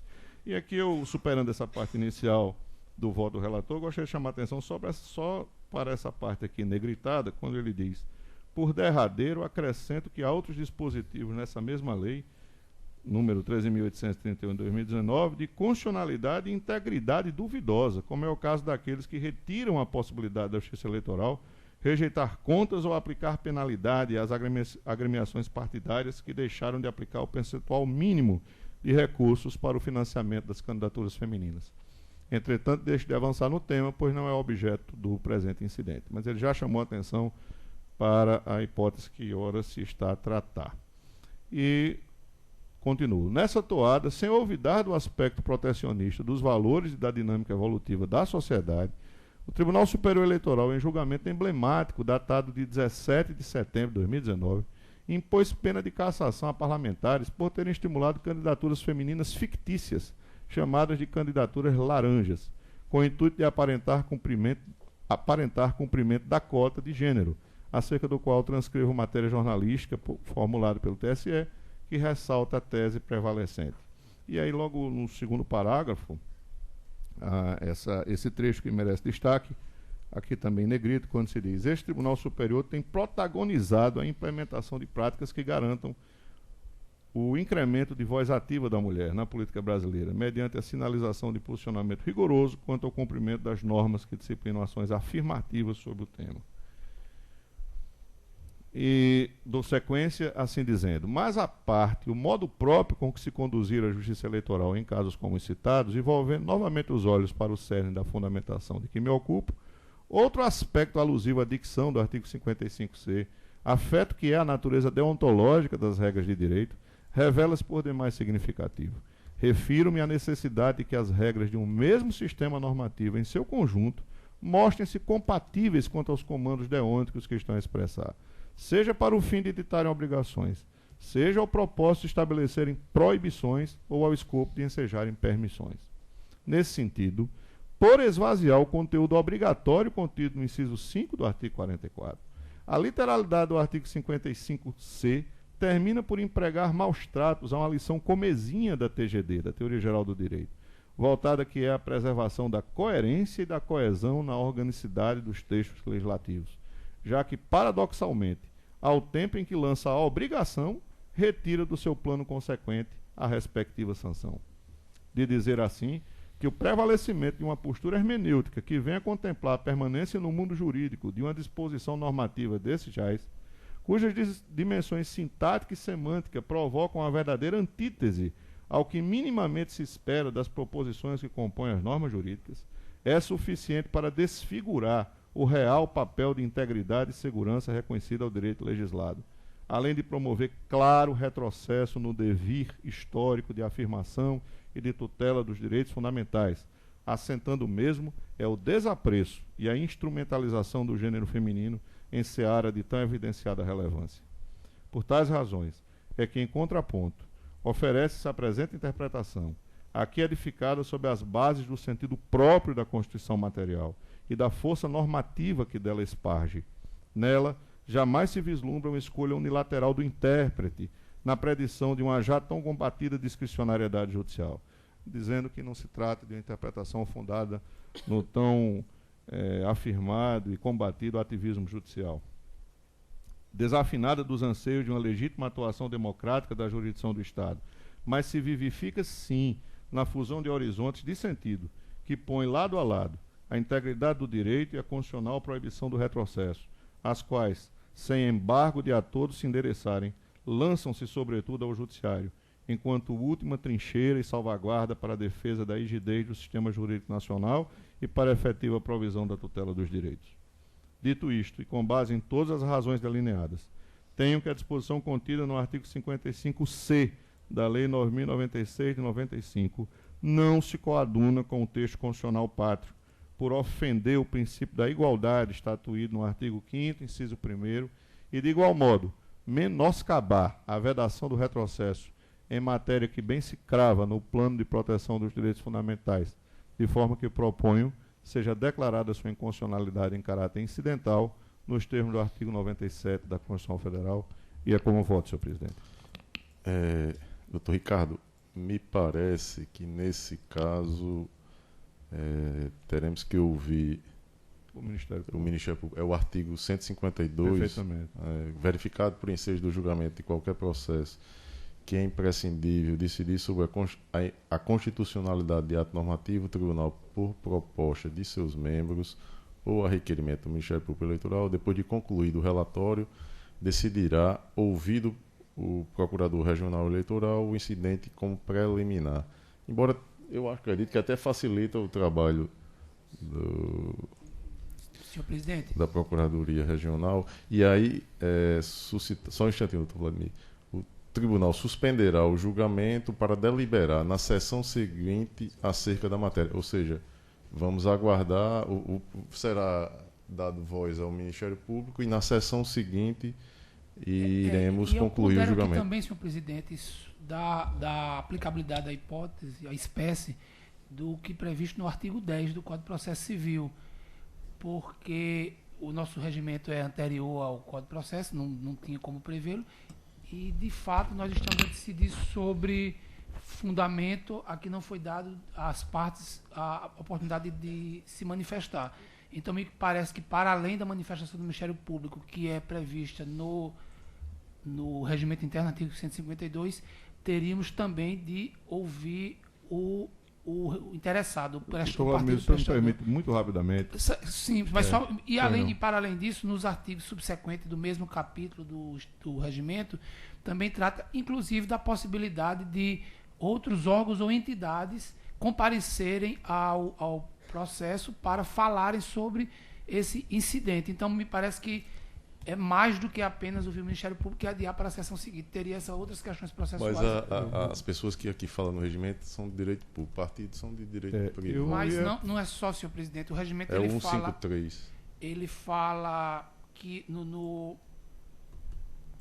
Só um momento, por favor. Desculpa, estou olhando no dispositivo errado. Que outros órgãos e entidades também podem ser admitidos a manifestar-se no processo. Obviamente os legitimados. Não os legitimados. Os legitimados estão tratados no parágrafo 1º. Do 153. Aí o parágrafo 2º é que trata de outros órgãos ou entidades. E aí, inclusive, outros partidos políticos, não só o diretamente interessado nessa matéria. A minha observação, se você me permite, é só em relação ao artigo 10 do CPC. Eu concordo que o julgamento deva ser suspenso, até por observância expressa do regimento, não há dúvida, assim como também a oitiva do Ministério Público, que pode até se dar no momento, se for do entendimento da Procuradoria assim fazê-lo. Mas com referência ao artigo 10, eu tenho alguma dúvida se nós decidíssemos sem oportunizar a manifestação do partido em espécie, porque, na verdade, o acolhimento ou não acolhimento do incidente de inconstitucionalidade não obstará o julgamento de mérito das contas. As contas serão julgadas, seja com acolhimento ou desacolhimento da preliminar. Eu concordaria se o acolhimento da preliminar levasse ao que de ordinário acontece no processo civil, que seria a extinção do processo sem resolução do mérito. E aí Vossa Excelência teria toda a razão, porque nós não poderíamos julgar sem oportunizar o contraditório enquanto norma cogente e advinda do CPC. Mas o acolhimento ou não da matéria que alude à inconstitucionalidade não obsta que aquilo que interessa ao partido aconteça, que é exatamente o exame das contas e o julgamento a ser proferido por esta Corte. Então, concordando inteiramente com o que a presidência lançou, que é a suspensividade, fica o registro de que, com relação à incidência do artigo 10, doutor Vladimir, a meu juízo, e com todo respeito à opinião divergente de Vossa Excelência, não há nenhum óbice a que se siga o regimento apenas, sem que se intime especificamente o partido para falar sobre a arguição de inconstitucionalidade. Essa é a observação. Senhor presidente. Opa, desculpa, pois não. Senhor presidente, se Vossa Excelência me permite, Existe uma resolução, que é a 23.478 do TSE, que é aquela resolução que analisa quais são os dispositivos do Código de Processo Civil que são aplicáveis ao processo eleitoral. E no artigo 3º, preconiza que aplicam-se aos processos eleitorais o contido nos artigos 9º e 10º do novo Código de Processo Civil. Então, eu entendo que se deve ser analisada a questão da inconstitucionalidade, incidente, entretanto, de alguma maneira vai repercutir no julgamento da matéria. E como a resolução do TSE é clara no sentido que deve ser observado o artigo 10 e a prestação de contas é de natureza jurisdicional, é um processo eleitoral, acredito que deveria incidir. Essa própria resolução aqui, no entanto, não admite a figura do amicus curiae, que é uma figura de intervenção de terceiros. Eu não sei a que título essa participação de outros partidos políticos integrariam a relação processual, essa prestação de contas. Então, se Vossa Excelência vai encaminhar, eu só sugiro fazer análise à luz dessa resolução do TSE, que não admite a figura do amicus curiae, ou do amici curiae, no plural, mas admite a aplicação do artigo 10, que aí seria aí para acolher exatamente a possibilidade do prestador de contas se manifestar sobre essa matéria, já que ele próprio não suscitou. Nem o Ministério Público, me parece, também tenha suscitado em seu parecer. Não. Então... Deixa eu ver aqui, doutor Carlos, doutor Vladimir, doutor Ricardo, se a gente consegue resolver. A nossa próxima sessão é dia 1º. Dia 1º. Dia 1º de outubro. Nós temos até lá... mas o Ministério Público tem que se pronunciar, doutor? Vai se pronunciar. Claro, tem que se pronunciar. Não, vai ter. Não, é só para a gente tentar resolver aqui, porque no artigo 10 fala no prazo de 10 dias, se não estou enganado. O prazo para que se... Não tem prazo, não? Poderia ser 3 dias. 3 dias. Eu acho aqui que a gente pode, porque no próprio regimento quem contemplaria. Quem isso não foi o partido? Pelo que eu estou vendo aqui. Não, é o próprio relator. Foi de ofício. Estou suscitando de ofício. Porque aqui estaria contemplado o partido, até o momento da sessão, ele ficaria com o direito de se manifestar. Como assim? Eu não estou compreendendo. Não há prazo, não. O partido tem que ser expressamente, intimado para falar sobre essa... Só um instantinho, doutor Vladimir. Aqui no artigo 153, invocado por Vossa Excelência, e nos seguintes, diz que as pessoas jurídicas de direito público responsáveis pela edição do ato questionado, se assim o requererem, poderão manifestar-se até a data da sessão em que ocorrerá o julgamento. Como o julgamento ocorrerá na sessão seguinte, eu interpreto que poderia ser nesse sentido. No mesmo prazo, poderão, e aí foi expressamente invocado por Vossa Excelência, no mesmo prazo, poderão manifestar-se por escrito os legitimados para a propositura da ação direta de inconstitucionalidade e da ação declaratória de constitucionalidade, sendo-lhe assegurado o direito de apresentar memoriais ou de pedir a juntada de documentos. O relator, considerando a relevância da matéria, poderá admitir por despacho irrecorrível a manifestação de outros órgãos ou entidades. Mas nunca está contemplando terceiros, o partido, senhor presidente, sempre se referindo a terceiros. É que não tem como contemplar a obediência ao inciso 10, ao artigo 10 do CPC, com essas regras do 152 e 153, porque o artigo 10 não existia quando esses dispositivos foram... Não, mas isso ficou claro. Eu apenas estava aqui manifestando no sentido de tentar fazer aqui uma harmonia e preservar o julgamento até a sessão seguinte. Na sessão seguinte, interpretando de que o partido estaria contemplado no parágrafo 1º do artigo 153.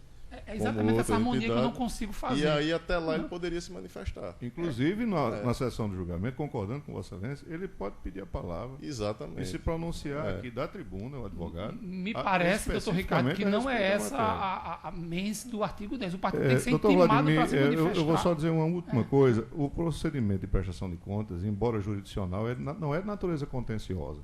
Eu defendo isso, inclusive. Ele é de natureza, ele é de jurisdição voluntária ou graciosa, como diziam os antigos. É minha tese, doutor Ricardo. Não é? De tal modo Mas sou vencido nela, viu? Pois não. De tal modo que eu não sei por que se deve abrir em contraditório especificamente para que haja esse pronunciamento, como o presidente bem disse, quando toda a oportunidade que ele terá de se pronunciar sobre essa declaração de inconstitucionalidade, que foi ora suscitada por mim, ele o terá quando fizer uso da tribuna. Entende? Porque não há contencioso. Tudo bem, contraditório se aplica quando existem eu partes. concordo absolutamente com a sua informação e defendo isso, mas só que não tem sido essa a resposta do tribunal. Agora, o que eu tenho só em relação a isso é que me parece que a gente... Vamos ouvir o Michel por primeiro e aí na sequência a gente decida a respeito dessa questão de ordem aí. Então, com a palavra, Michel. De acordo com excelências, de acordo com o 152 do regimento, então eu requeiro que o caso seja julgado como um incidente preliminar de inconstitucionalidade. Diante disso, o Ministério Público, por entender que o processo é, sim, jurisdicional contencioso, é a tese do Ministério Público, eu vi que a parte suscitou a aplicação da lei. E Vossa Excelência disse que a lei é inconstitucional. Não foi possibilitada a parte que se manifestasse sobre se a lei, apesar de que presume-se que ela está defendendo a constitucionalidade, né? Se ela está dizendo que a lei 3.831 de 2019 tem que ser aplicada, é porque está defendendo. Mas não foi oportunizada a ela esse debate. O Ministério Público Eleitoral se pronunciou nos autos sempre sobre o mérito e não sobre a constitucionalidade ou não do dispositivo. Deveria ter interrompido o doutor Ricardo antes. Fui alertada sobre o artigo 152, porém, foi uma aula tão bonita, foi um voto tão lindo, e como é meu último dia, eu não ousei cometer esse dano à minha pessoa, de deixar de ouvir o voto. Meu parecer, independentemente de que essa corte entenda que é caso de intimar ou não a parte, então aqui pela função de custos leves, o Ministério Público opina desde já com relação à inconstitucionalidade, no mesmo sentido que a Procuradoria Regional do Estado de São Paulo se pronunciou. Ou seja, que é caso, sim, de declaração de inconstitucionalidade incidente, tanto do artigo 55C da 9096, pelos mesmos fundamentos, porque não se coaduna com o texto constitucional pátrio, por ofender o princípio da isonomia, menoscabar a vedação de retrocesso, não se pode buscar estimular, incentivar comportamentos e depois retirar as punições pelo seu descumprimento. Então, o Ministério Público Federal entende que deve haver a intimação por ser, sim, o processo jurisdicional contencioso da parte, e se essa corte entender que não é caso de intimação, o Ministério Público, desde já, pronuncia-se pela declaração de inconstitucionalidade do dispositivo. Barra Cornélio, Vossa Excelência está lá já habituado na aplicação desse artigo 10, na área criminal. O prazo que Vossa Excelência concede lá geralmente é em torno de... Na realidade é o seguinte, eu concordo com o doutor Ricardo, é um processo judicial, antigamente não era, mas hoje é, mas tem mais aquela aparência, não é, de jurisdição voluntária. Mas, de qualquer maneira, nós estamos aqui para prestar conta e sempre ouvimos outra parte, e eu acho que deve ser aplicado o artigo 10, porque, de qualquer forma, vai se julgar o mérito, mas depende de como julgar, vai ter uma modificação, né? Então, eu acho que deve ser ouvido dentro do prazo aí de 10 dias. É o que a gente faz na jurisdição civil. Foi isso que eu tinha dito, 10 dias, mas vocês discordaram, eu cheguei a isso. Não, mas não, eu acho que não está previsto na lei, a gente que usa isso aí. 2 horas, que é o prazo ordinário da Justiça Eleitoral. Justiça Eleitoral é outra, eu estou dizendo da civil, né? Não, isso que eu estou dizendo, lá geralmente 10 dias, mas quando eu falei 10 dias aqui... Aí vai 10 dias, aí... Também. Mas aí, então, o que eu ia... Úteis, aí fica muito longe. O que eu ia propor era, se o relator concordar, na proclamação aqui do resultado parcial, que foi arguída a inconstitucionalidade do dispositivo e, ouvido o Ministério Público, manifestou-se pela inconstitucionalidade, havendo a suspensão do julgamento em respeito ao previsto no artigo 152, parágrafo 1º do regimento interno, determinando-se a intimação do partido para que se manifeste até o momento do julgamento. E aí nós temos hoje... Embora hoje, se for... O código O não prazo de estabelece um 72 prazo de horas, 10 dias. Não Não estabelece. Aí é onde eu quero chegar no prazo aí. Porque assim, quando não se tem um prazo, o código diz que são 15 dias. No processo eleitoral, quando não se tem um prazo, são 3 dias. Que eu acredito seria recomendável ao caso concreto. Exatamente. Então, iniciando o prazo. Não, mas não há tempo Aí hábil. deixaríamos Porque a intimação definida a pelo data, processo dia judicial 3 de eletrônico outubro, para estaria amanhã, suficiente? terça-feira. Eu acho 3 dias Presidente, eu acho que é melhor Mas fixar são 3 dois, né? dias. Não há e 3 dias. fim Não, dos estou 3 em dias. determinar a sessão de julgamento. Mas A só sessão... depois da É só intimação 3 do dias. julgamento. São 3 dias. Conta da 3 dias e intimação. vai para a sessão de julgamento. Exato, a próxima. Se hoje é 26, a Mas próxima é são dia 3 1º, eu dias. acho que fica muito Mas Dia são próximo. 3 3. dias úteis, né? Fica Fica muito para o dia próximo. 3, então, Não, no presidente. caso Dia são 3 não dias tem corridos. sessão. Dia 3 não tem Dia sessão. Depois do dia 1º. Prazo eleitoral são Aqui dias é corrida, corridos. né? Não corridos. Ficaria né? dia 8 de outubro. Se o partido Ótimo. tivesse sido intimado até lá Não, e se entenda, tiver doutor ouvido Vladimir, o prazo, entenda. né? Perfeito. Proclamação parcial do resultado do julgamento, restando determinada a intimação do partido para se manifestar a respeito da inconstitucionalidade até o momento da sessão do julgamento, que fica, desde já, atrasado para o dia 8 de Senhor outubro. presidente, é justamente esse é um ponto de nossa discordância. A minha proposta é que seja intimado o partido para se manifestar em 3 dias. Porque em 3 dias. Mas ele vai ter mais do que 3 dias, doutor Vladimir. Então, vamos colocar a questão de ordem e vou submeter a curta. Vamos E eu lá. vou justificar só meu posicionamento, presidente. É porque No momento, aí, Vossa Excelência proclama o aí eu voto não de vou Vossa poder Excelência. influenciar os outros Mas votos, não senhor presidente. nós não estamos aqui a defender. Mas a gente já sabe quais são os dois funcionamentos. Só para a gente estar. Após o voto do relator arguindo a inconstitucionalidade do dispositivo do artigo 55C da Lei 9.096/95, e ouvido o Ministério Público manifestando-se pela inconstitucionalidade do dispositivo, determinou-se em cumprimento ao previsto no artigo 152, parágrafo 1º do Regimento Interno, a suspensão do julgamento, ficando determinada a intimação do partido para, querendo manifestar-se a respeito da inconstitucionalidade, do incidente de inconstitucionalidade, até o momento do julgamento, que ocorrerá na sessão do dia 8 de outubro. E aí eu submeto esta proclamação aqui à deliberação da Corte. Desembargador Cornélio Alves. Tem essa divergência de prazo na Justiça Eleitoral, na Justiça Comum, na civil, se o prazo é corrido ou não. Doutor Carlos, estava com a resolução aberta, naquela resolução se refere. Eu só queria, se for possível, se o que da contagem do prazo, se também seria em dias úteis ou não.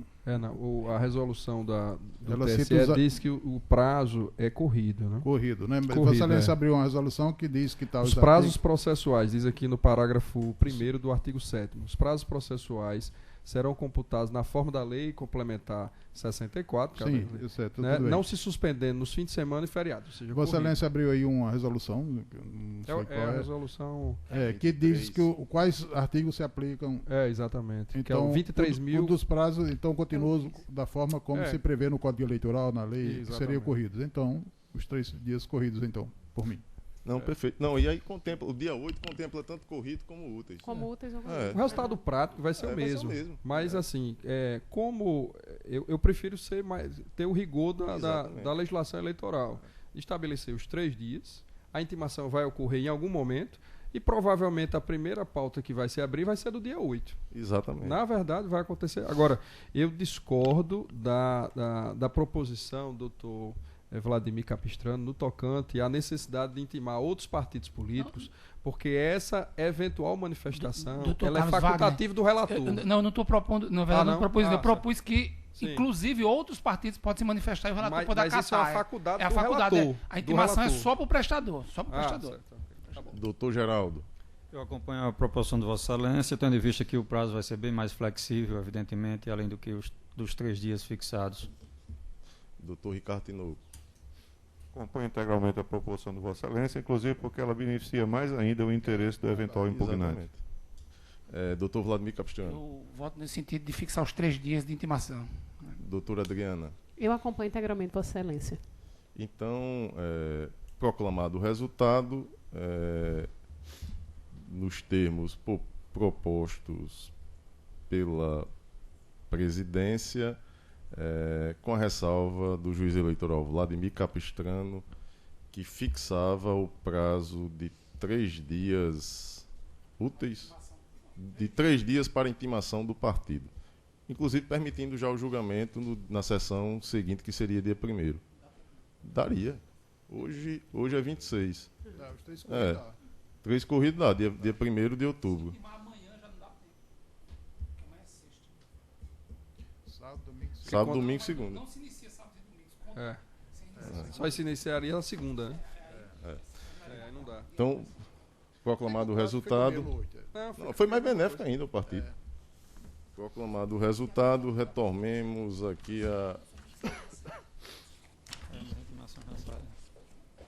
a sequência. O primeiro, prestação de contas número 1541, diste 28, ano 2018, relator Dr. Carlos Wagner, requerente Maria da Conceição Cesário, advogado Francisco Edson de Souza. Está em mesa, doutor Carlos Wagner? Está em mesa, senhor presidente. Vossa Excelência tem a palavra. Trata-se de prestação de contas apresentado por Maria da Conceição Cesário, candidato não eleito ao cargo de deputado estadual, referente à movimentação de recursos da campanha de 2018.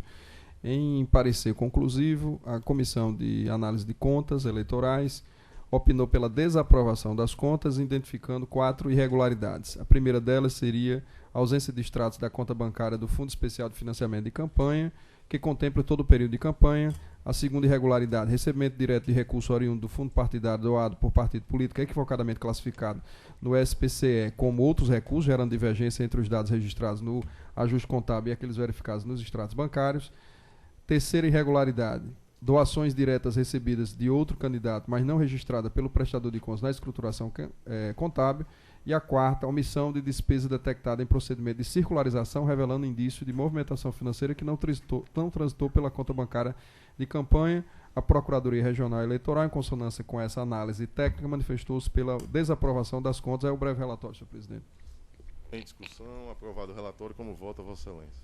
Senhor presidente, das 4 irregularidades que foram apontadas pela Comissão de Análise de Contas Eleitorais, eu reconheço que as 2 primeiras, que seria a ausência de extratos bancários, que contempla todo o período de campanha, e também a segunda, a omissão de despesa detectada em procedimento de circularização, se tratam, em verdade, em última análise, apenas de meras falhas formais que não comprometem. No entanto, essa segunda ausência de extratos, recebimento direto de recurso oriundo de fundo partidário. No entanto, as 2 outras falhas apontadas configuram irregularidade grave, que seriam doações diretas realizadas por candidato, mas não informada pelo prestador de contas no ajuste, inclusive em consonância com posição aqui firmada pela própria Corte. E a outra irregularidade considerada grave é a omissão de despesa detectada em procedimento de circularização. Posição assente nesta Corte, no sentido de que a omissão de despesa no ajuste contábil de campanha traduz-se em irregularidade material grave, consoante firme jurisprudência do TSE e desta Corte Eleitoral. Este vício deve ser considerado de fato irregularidade grave, porque a ausência de declaração de despesa inserida em nota fiscal emitida em nome de candidatura sugere pagamento de gasto com recursos que não transitado pela conta bancária da candidatura, revelando indício de prática de caixa 2 de campanha. Diante dessas considerações e, sobretudo, pelas falhas formais representarem percentual expressivo de 25,03%, em consonância com o parecer da Procuradoria Regional Eleitoral, voto no sentido de desaprovar as contas apresentadas pela candidata Maria da Conceição Cesário, postulante ao cargo de deputado estadual. Como voto, senhor presidente? Alguma divergência? Com o relator. Processo julgado à unanimidade nos termos do voto do relator. Seguinte, prestação de contas número... Senhor presidente, eu vou pedir... Pois não, desembargador Cornélio.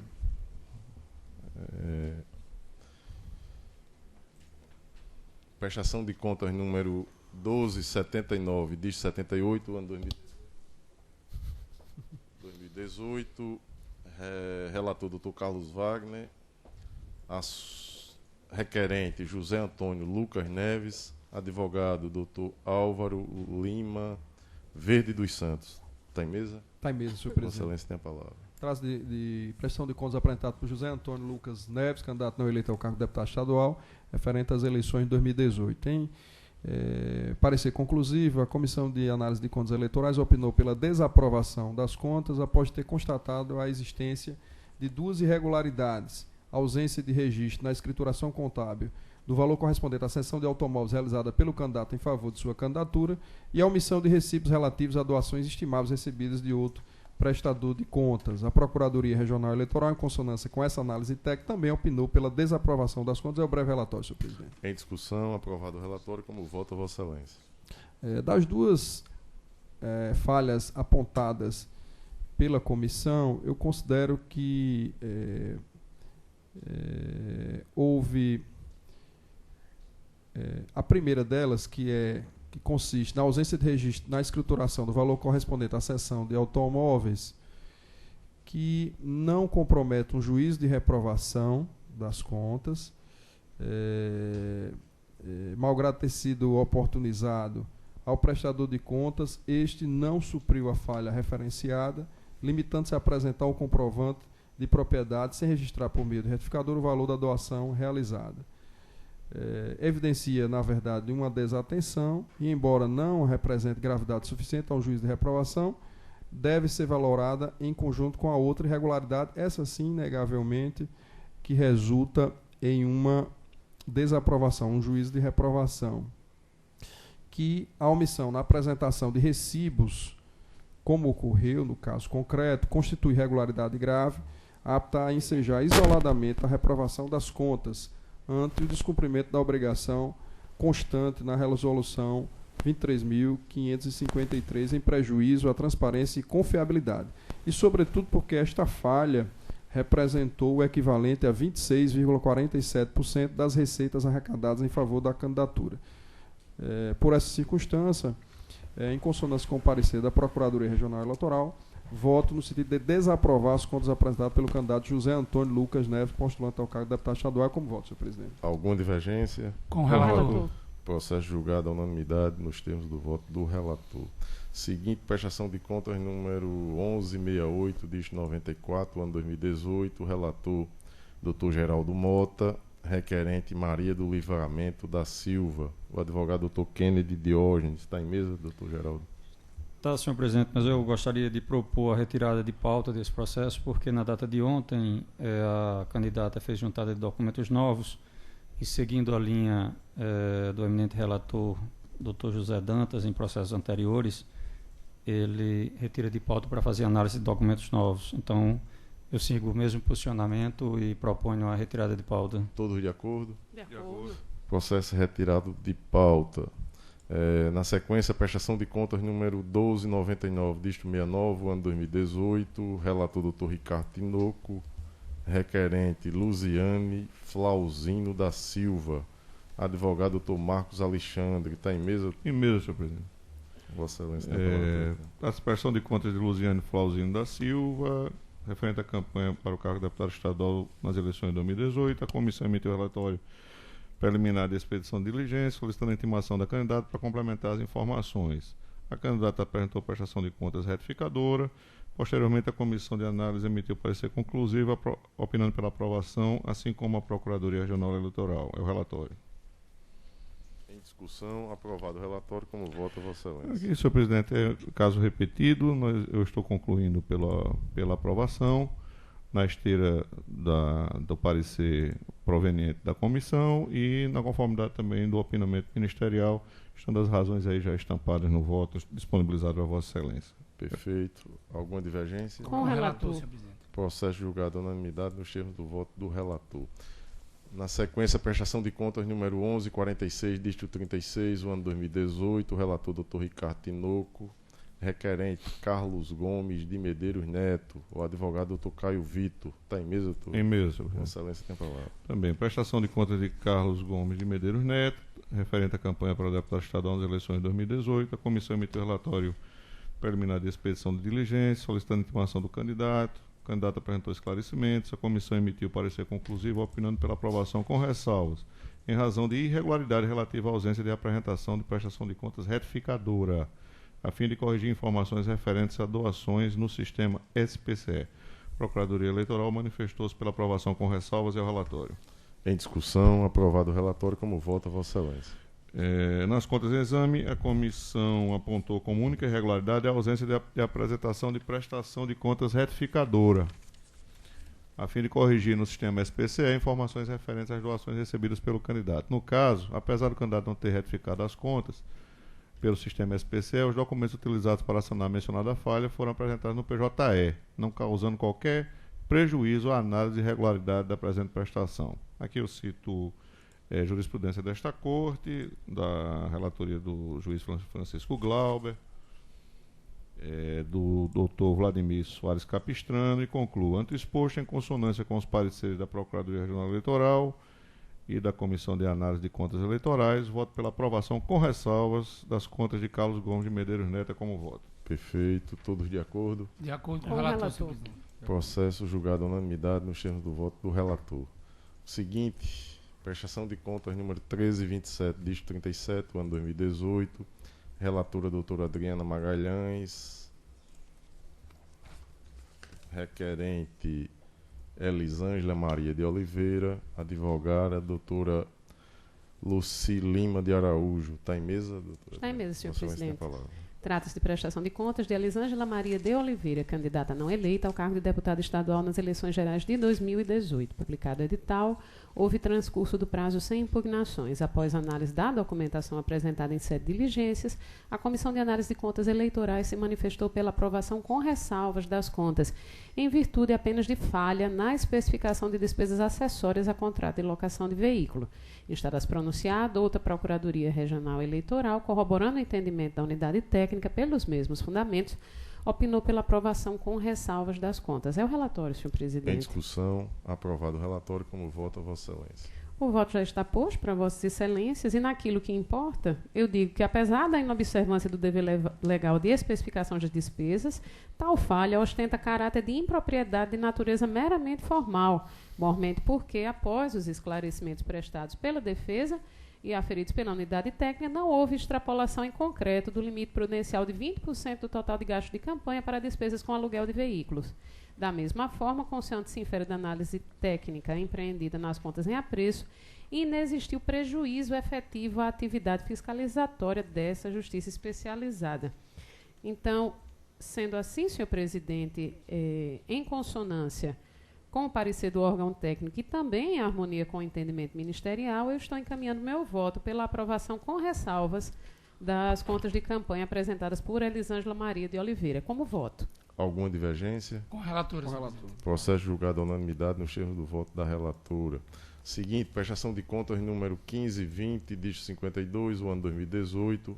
Relatora doutora Adriana Magalhães. Requerente Dario Barbosa de Melo. Advogada doutora Adoniara de Jesus Teixeira Azevedo Dias. Interessado Maria do Socorro Alves e Ribeiro Souza. E não há registro de advogado habilitado nos autos. Está em mesa o processo? Está em mesa, senhor presidente. Você tem a palavra. Trata-se de prestação de contas de Dario Barbosa de Melo, candidato não eleito ao cargo de governador nas eleições de 2018, de acordo com a previsão contida na Resolução TSE 23553 de 2017. Após análise da documentação apresentada, a SACEP manifestou-se pela aprovação das contas com ressalvas, em virtude da constatação de uma doação de pessoa física no valor de R$20, depositada na conta bancária referente à movimentação de recursos oriundos do Fundo Especial de Financiamento de Campanha. Instadas pronunciado, outra Procuradoria Regional Eleitoral, corroborando o parecer técnico, opinou pela aprovação das contas com ressalvas. É o relatório, senhor presidente. Em discussão, aprovado o relatório, como vota Vossa Excelência? Mais uma vez, é uma questão bastante singela. O voto também já está posto para apreciação de Vossas Excelências e, naquilo que importa, eu digo que anote-se que, no caso concreto, a inconsistência se dá em razão de depósito de pequeno vulto, R$20, representando percentual de aproximadamente 0,06% dos recursos movimentados pelo candidato, a indicar sua inexpressividade e permitir, ante a ausência de outros vícios e sob um juízo de proporcionalidade e razoabilidade, a mitigação da falha em destaque. Some-se a isso a informação da unidade técnica de que foi possível a identificação da origem da receita, doação de pessoa física identificada nos demonstrativos contábeis, a evidenciar a ausência de prejuízo à atividade fiscalizatória da Justiça Eleitoral, não se vislumbrando também indícios de má-fé do requerente, razão pela qual é de se reconhecer a natureza meramente formal da falha apontada, inapta a macular a transparência e confiabilidade das contas prestadas. Sendo assim, senhor presidente, da mesma forma, em consonância com o parecer da Comissão Técnica em harmonia com o entendimento ministerial, eu voto pela aprovação com ressalva das contas de campanha apresentadas por Dario Barbosa de Mello. É como voto. Alguma divergência? Relatora. Processo julgado à unanimidade nos termos do voto da relatora. Seguinte, prestação de contas número 1009 de 54, ano 2018. Relatora doutora Adriana Magalhães. Requerente Rosimar da Silva Nascimento. Advogado doutor Doni Alisson. Está em mesa, doutora Adriana? Está em mesa, senhor Vossa presidente. Excelência tem a palavra. Trata-se de prestação de contas de Rosimar da Silva Nascimento, candidato não eleito ao cargo de deputado estadual nas eleições de 2018. Após a análise da documentação apresentada, a SACEP manifestou-se pela aprovação das contas, haja vista não ter remanescido falha alguma. Tampouco foram detectadas quaisquer das hipóteses de irregularidades previstas na norma. Instadas para anunciar, outra Procuradoria Regional Eleitoral, corroborando o entendimento da referida unidade técnica, também opinou pela aprovação das contas. É o relatório, senhor presidente. Em discussão, aprovado o relatório, como vota Vossa Excelência. Tratando, senhor presidente, de contas absolutamente rígidas e diante do claro cenário de ausência de impropriedades e irregularidades, eu encaminho meu voto pela aprovação das contas em consonância com o parecer do órgão técnico e concorde também com o entendimento ministerial. É como voto. Alguma divergência? Uma relatora. Processo julgado à unanimidade nos termos do voto da relatora. Esse outro processo, doutora Adriana, o pessoal do partido, ele procuraram aqui na presidência pedindo que fosse, se possível, deixado para julgar na sessão seguinte, tinham interesse em fazer sustentação oral. E aí eu não sei se que é esse do PSL, não é isso? Eu submeto então a questão ao plenário, porque não houve nenhum peticionamento do Não, eles advogado não nesse peticionaram, sentido, procuraram nem, na presidência somente. e nem qualquer alegação em razão da impossibilidade de comparecimento. Então, se a corte entender pela possibilidade... Foi um pedido informal que fizeram e procuraram diretamente a presidência. Por mim, eu defiro, presidente. De minha parte também eu não tenho nenhuma objeção. Nenhuma Então objeção? fica não mesa, né? Não mesa para a sessão seguinte. E então, não havendo nenhum outro processo em mesa apto a julgamento, às 16h10 eu declaro encerrada a presente sessão. E agora vamos aos... Sim.